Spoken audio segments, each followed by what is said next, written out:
So for today's video, I am going to be doing a book talk on Heir of Fire by Sarah J Maas.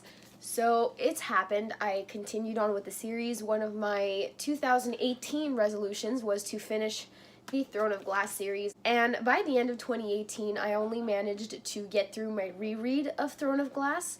So at the beginning of 2019 I reread Crown of Midnight, and I started and finished Heir of Fire. So this is my second book that I read this month, and I'm actually pretty proud of myself since it is a very big book. But what helped is that I got the audiobook.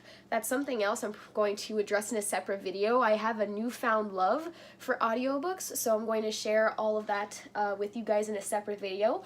But that is what allowed me to finish it so quick. I read this in under a week. The audiobook was very helpful in the sense that I have a very long commute to school, so I listened to my audiobook on my way to and from school, so that helped reduce a significant amount of pages that I had to read. And now that I think about it, I got through this book almost entirely with the audiobook. I think I read a total of like 10 or 12 chapters out of the 66 that are in here, or the 60-ish chapters that are in this book. So obviously this review is going to be a review chocked full of spoilers, so if you haven't read Heir of Fire or you haven't read any of the books before that, I would highly recommend Xing out of the video when I will tell you to. If you haven't read the Throne of Glass series and you're debating whether or not you should, you definitely should. It's very, very good. So I'm going to give a brief synopsis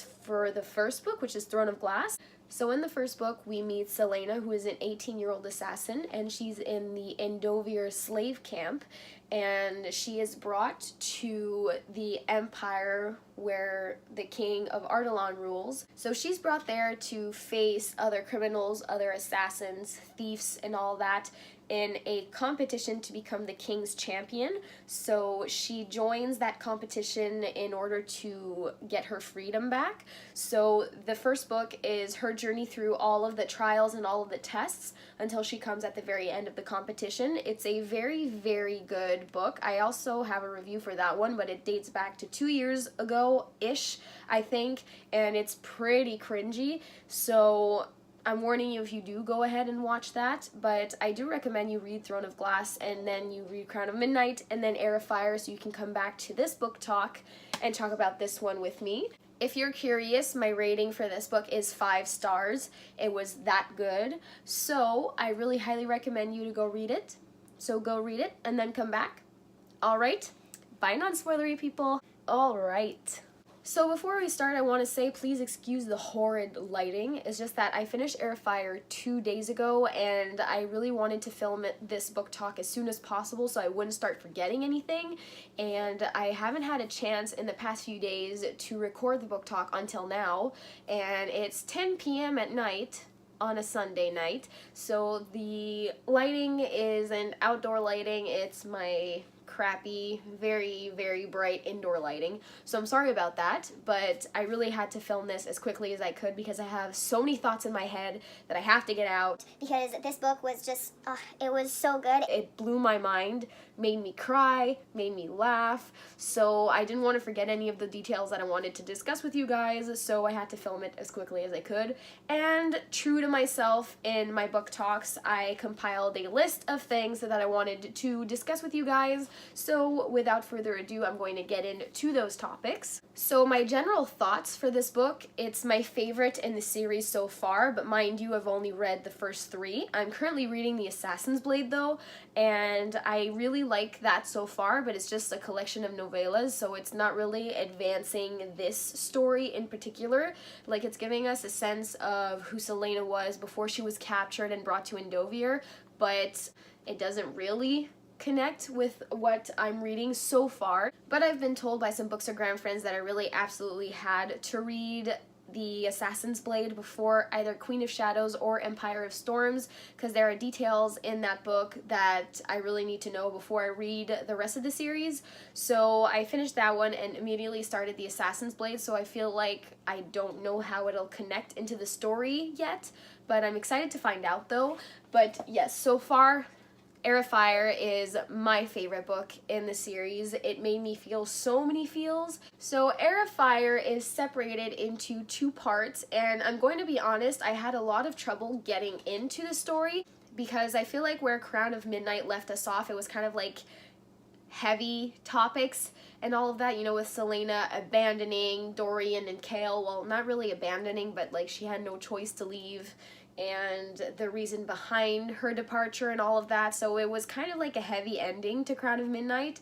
So when I started reading Heir of Fire and it was about Selena in her first few weeks in Wendlin, I feel like for most of the first part I was kind of not disinterested, but it was just hard for me to get into the story. I really started getting into it more a little bit before the second part started, and from there it was just smooth sailing. The story was so captivating and so action-packed, and things were happening one after the other really fast, and it was just a really awesome book from that point on. But in the beginning I found it a little bit harder to get into, kind of like Throne of Glass, since you're just like thrown into like a new world that you have to figure out. And it was the same thing, like we spent the last 2 books in Rifthold and we got used to that, and then we're in a new part of Sarah J Maas world.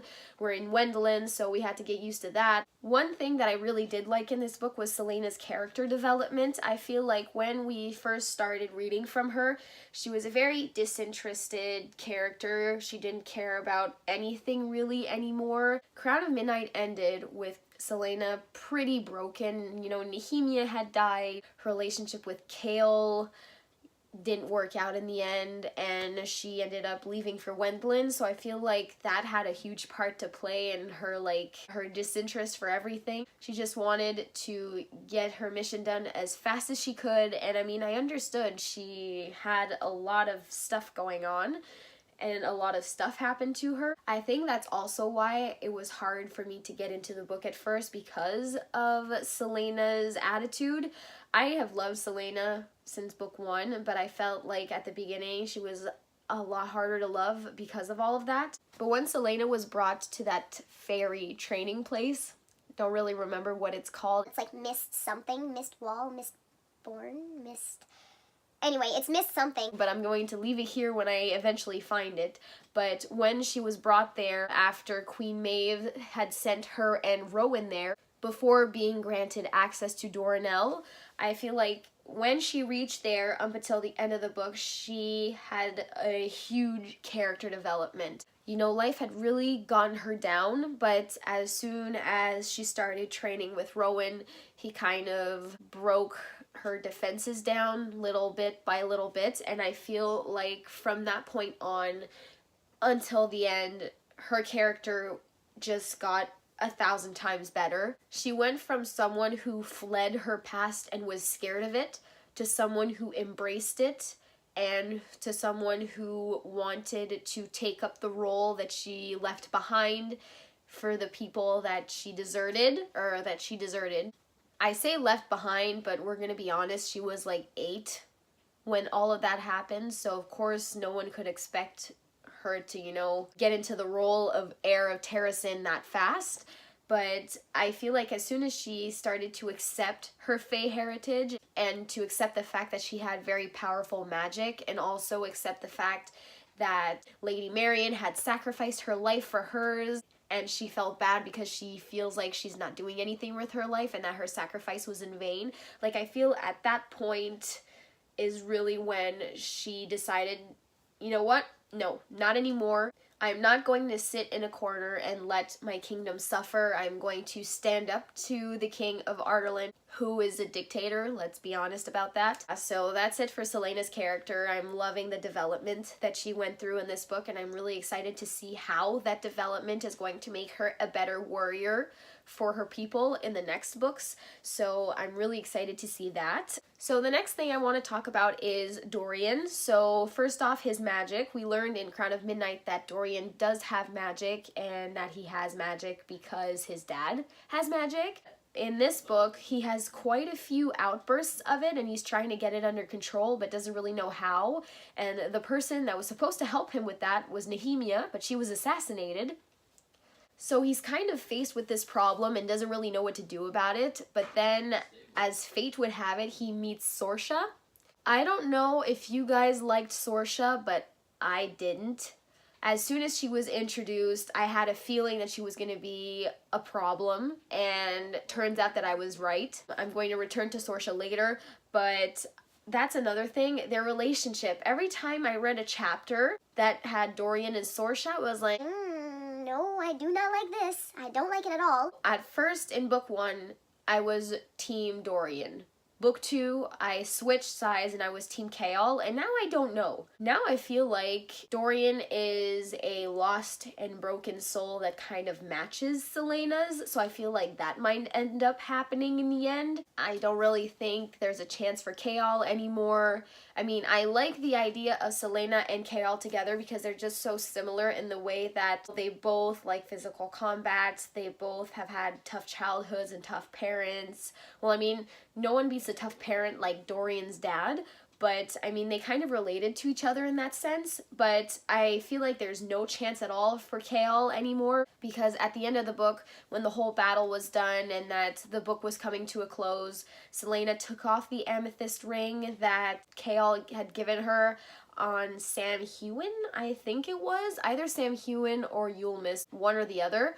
So she took off that ring, and that was like her final goodbye to what had happened between them. It was a final goodbye to their relationship. So that's why I feel like it's the end for Celaena and Chaol. Kind of made me a little sad because there's still a little teeny part of me that does ship them together. But considering everything that happened, I do like the idea of Dorian and Celaena more like in the first book than of Chaol and Celaena. But yes, Dorian and Sorsha's relationship, I wasn't having any of it. I was so annoyed with those chapters, like literally inward groaning. I couldn't stand Sorsha. I don't know, something with her didn't sit well with me, and turns out that my gut feeling would be true come the end of the book. I was happy that Dorian was happy because, let's be honest, he had his heart broken by Celaena at the end of book 1 when she was declared King's Champion, because she was like, you're the king's son and I'm the king's champion. It's kind of like a conflict of interest and it's not very professional and blah, blah, blah.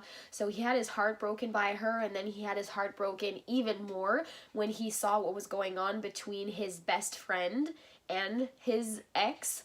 So I kind of understand that he needed something to feel happy, and I was happy that he was happy, but it's the person with whom he was happy that I didn't like. Coming to Chaol now, at first I wasn't sure how I felt about his character in Heir of Fire. He was a very tormented character at first because of what had happened with Celaena. He was so broken over it. He felt so guilty that he didn't warn her beforehand about Nehemia's death and all of that, and there was so much unspoken things between them.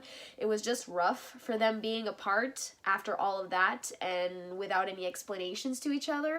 So like Celaena, he was a bit harder for me to get attached to at the beginning of this book, but when he started allying himself with the rebels, I kind of started liking Chaol a bit more in this book, because you saw that he was really considering where his loyalties lie. He was thinking about the fact that Celaena was Queen Aelin Galathinius, and with that knowledge and the knowledge of what the king is doing, what he's planning, the word keys, the word gates, and all of that, it was just all swimming in his head, and he didn't really know what to do with it. He didn't really know where his loyalty lay. So I feel like when he decided to, you know what, screw it, the king is a really crazy asshole and I'm going to ally myself with the good cause, I kind of got my confidence back in Chaol a little more, if that makes sense. Chaol had a really special relationship with the rebels, especially Aedion, and that's a character that I really love. At first, I thought that Aedion was a total asshole, but when you figure out that he's really just a rebel in disguise in the king's court, you kind of like him a little more,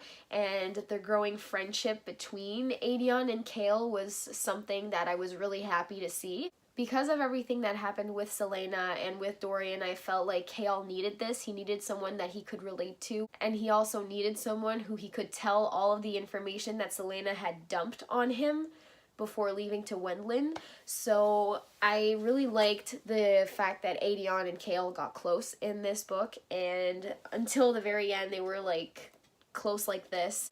And Aedion even ended up protecting Chaol in the end, and it was just a really, really nice friendship, one that I didn't really see coming because, like I said at first, Aedion was a total ass, but it was just a ruse to try to get the king to avoid looking his way, to try to seem inconspicuous about everything that was going on behind the scenes, to try to, you know, overthrow him. Another character I want to talk about is Queen Maeve. I don't like her either. At first, when I read about her, I wasn't totally sure what I thought about her, but I knew that something felt off about her. And at the end, when it was revealed that she actually had the word keys at one point and that she was planning on using them but couldn't really figure out how, and then Brandon actually, you know, took the word keys away from her to hide them and make sure that they weren't used for evil. That kind of confirmed the suspicions I had at the beginning that Queen Maeve isn't what she seems to be, that she's not completely nice like she's trying to seem. And I really liked that Celaena stood up to her. It was such a in your face moment, you know? So it was a really, really good part of the book, and like I said, it's like toward the end, so that's where I was really like invested in the book, so I really liked that part. Coming back to Celaena, when she was training with Rowan to develop her Fae abilities, the relationship between them was very strained at first. They really didn't get along. They butted heads often. But there's a point in the story where they got closer, and it was really fun to read from.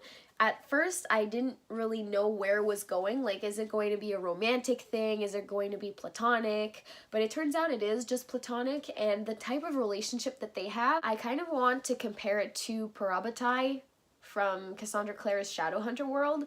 So that's kind of what I feel like is going on, especially with the blood oath that Rowan gave her at the end. So at first he was a really hard to love character, but that's also because he has such a painful past, you know, with his wife being murdered and his unborn child and all of that. So I mean, I understand why he was such in a sour mood, but when he and Celaena really started to connect and form that really special bond, I thought it was something that Celaena really did need to help her get on her feet, and training with him and interacting with him is a big part of why she came to the conclusion that I need to get my shit together and I need to take on my role as queen and help my people, otherwise we're all doomed. So I feel like that was a very important relationship for Celaena to develop. So now let's talk about witches. I am not closed to the idea of witches, but I'm gonna be honest, the version of witches that Sarah J Maas has created Creeps me the F out. They're all evil and bloodthirsty, and they have those retracting metal teeth. Like, it's just so creepy to me. What I imagine is Toothless from How to Train Your Dragon, you know, his teeth that pop out and pop back in. That, but with like sharp iron teeth, and it's just not a pretty image to have in my head. And they also have like another eyelid that closes over their eyes to protect them while they're flying. It's just, it's so nasty. But at the same time, I kind of applaud Sarah J Maas for coming up with a totally different view of witches. I think that that is cool. One of the main witches we do read from is Manon, and I'm on the Bookstagram community, and my whole community is obsessed with the Sarah J Maas books, in particular the Throne of Glass series, and I keep hearing, oh my god, Manon is so cool. Oh my god, I really love Manon. Manon this, Manon that. And then I'm just reading this book going, I'm not a fan of Manon. I don't get it. I don't get the hype surrounding this character. I feel like this might be an unpopular opinion, but this is my opinion so far, having only read the 3 first books, but I don't really like her. She only started redeeming herself in my eyes towards the end of the book when wyverns were introduced, and wyverns are kind of like dragon-like things that are breeded by the king of Ardalan. And I'm coming back to How to Train Your Dragon. In my head, they all look like Night Furies, like Toothless, and it's kind of adorable thing. I feel like that made it a lot more fun to read, like I imagined them as Night Furies in my head.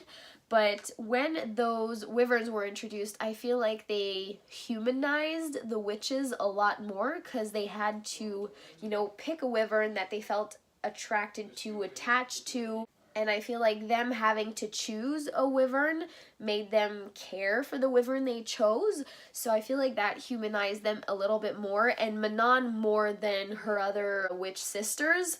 And towards the end, she really started having a conscience. Like in her first chapters, Manon was a bloodthirsty, cannibalistic monster that I really did not like reading from. But when she was at the Omega and she had to go through the process of choosing her wyvern, she had the most powerful bull wyvern, Titus, I think. Titus.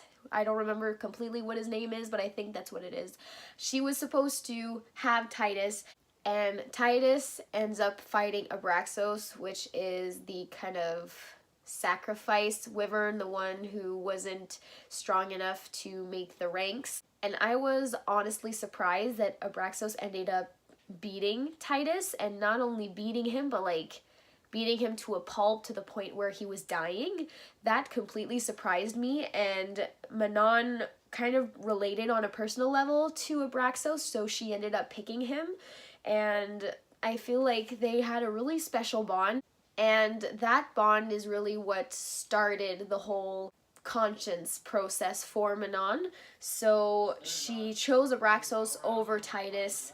She adopted him as her own and took care of him and wanted him to get better and be better than all the other wyverns. Not only that, when Petra, the blue blood heir, fell off her wyvern, Manon suddenly decides to go and save her, much to the dismay of her grandmother, the Blackbeak matron. But she ends up saving her, and she kind of feels good about it after. After saving Petra, that's the point where she really started being conflicted with her emotions. Since she was little, it's been drilled into her head, you are a witch, you are part of the Iron Teeth clan, you are a Blackbeak, you're the heir to the Blackbeak clan, you have to be heartless, you have to be merciless, you have to be this and this and that. But at this point, she's slowly realizing that she doesn't necessarily want to be all of those things. She doesn't necessarily want to be evil. And when the Croakin witch is offered to Manon as a reward for her being crowned wing leader, she feels conflicted again. She's like, do I kill her? Do I not kill her? If I don't kill her, I'm going to be reprimanded so hard by Grandma. Manon ends up killing the Croakin and is left with a lot of inner turmoil after that. And also the things that the Croakin said before she was killed by Manon had me thinking. Since the beginning, when we read from the witch's point of view, we're being drilled into our head that Croakin witches are really bad because they got them banished, they cursed them and all of that. But the Croakin that Manon killed kind of had me second guessing that. She kept saying, we pity you, we think you guys are deplorable and all of that. And we really start to think that there are good and bad witches. At first I thought that all of the witches in this world were evil, but with the Croakin's words it kind of made me think that there's a possibility that there are good and bad witches. So as of right now, my opinion of Manon is that I didn't really like her at the beginning, but she's redeeming herself in my eyes. I feel like in the next books she's going to be a huge player in the whole scheme that's going on. I feel like she might renounce to her heir title. I feel like she might switch sides. I don't know that yet, but she still has a lot of character development to go before she actually switches sides. So I'm really excited to see that character development happen. My Bookstagram friends keep telling me to wait, that Manon will grow on me, but I don't know. We'll see, but for now that's my opinion of her. Coming back to Sorsha, towards the end, we find out that she's a spy. So at the beginning, when we met her, I knew immediately that something was off and that I didn't really like her. And this just proved me right. The king had assembled some of his men. He had assembled Dorian, Sorsha, Chaol, and Aedion. And at that point, I knew shit was about to go down. And I didn't see Sorsha's death coming, but I wasn't mad at it. Like I said, I wasn't a really big fan of her character, and I feel like, yes, it did suck for Dorian, and my heart did break for him because it was another heartbreak not really long after Selena. So I did feel really bad, and I felt really sad for Dorian, but I didn't really mind Sorcia's death, to be honest. And that scene where she was murdered, it was one of the best scenes in the whole entire book. That and the one where Selena kind of accepted her role as Queen of Terrasen and she fought off the Volg princes and all of that. That was a really good part of the book as well. There was so much emotion in the words when she was reliving her worst nightmare, that was the period where her parents were assassinated. So that was a very heartbreaking part, but it was also so good. Shed a few tears there. But yeah, like I was saying, the other really good part was at the end where after Sorcia was killed, Dorian just went berserk. His magic got unleashed. And obviously his father wasn't surprised. He knew that Dorian had magic in him. And then following that, Chaol kind of like unfroze from the position he was, and the king made a move to kill him, and that's when Dorian truly snapped. He was like, no, you will not touch Chaol. Chaol cannot die. So at that point, he kind of threw all he had at his father to allow Chaol to run away and make it out of there alive.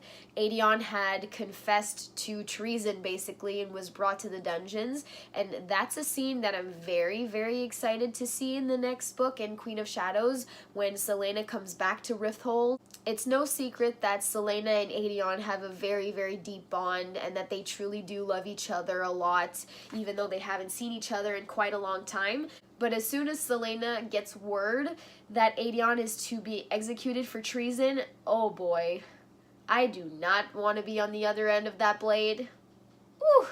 She is going to be so pissed, and I'm so excited to read that. It's going to be amazing. But what really broke me was at the end completely, after Dorian had unleashed all his magic on his father. His father had him pinned down and attached one of those obsidian collars around his neck, and I felt my heart break. I was like, okay, well, we just lost Dorian. So Dorian is going to become his dad's minion with his really powerful magic. So now I'm getting a little bit into the predictions again. Something that resonated with me was when Selena mentioned that Rowan was perfect to balance her out because she was fire and he was ice and cold. But so is Dorian. That's another reason why I feel like that might happen, because they're going to be very beneficial for each other.